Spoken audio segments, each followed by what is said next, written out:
আসসালামু আলাইকুম রহমতুল্লাহ। মোপ সন্ত্রাসী বাহিনীর মানসিক অত্যাচারে বর্ষিয়ান রাজনীতিবিদ বিএনপির মির্জা আব্বাস সাহেব হসপিটালে। খারাপ ভালো মিশ্রণে একজন মানুষ। আমাদের এই সমাজটা প্রকৃতভাবে রাজনীতিবিদরা নিয়ন্ত্রণ করে।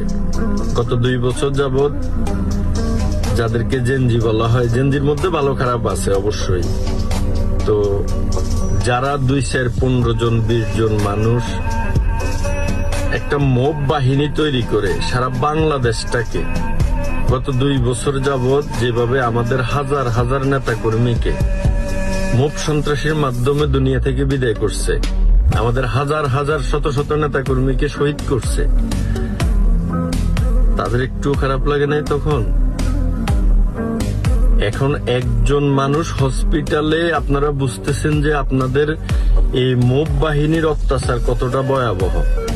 কিন্তু আমাদের শত শত বর্ষিয়ান রাজনীতিবিদ, আওয়ামী লীগের প্রেসিডিয়াম মেম্বার হইতে শুরু করে বাংলাদেশের রাষ্ট্রপতি, বাংলাদেশের স্পিকার, তারা পর্যন্ত আপনাদের হাত থেকে রেহাই পায়নি কখনো।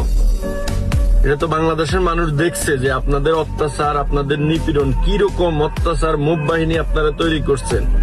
এই ইউনূস বাহিনী যেভাবে বাংলাদেশে আওয়ামী লীগ নিধনের নামে বাংলাদেশের শিক্ষার মান নষ্ট করা, শিক্ষককে অপমান করা, পুলিশ হত্যা করা, প্রত্যেকটা বাহিনীকে জুকার বাহিনীতে পরিণত করা, আপনারা তো দেখছেন।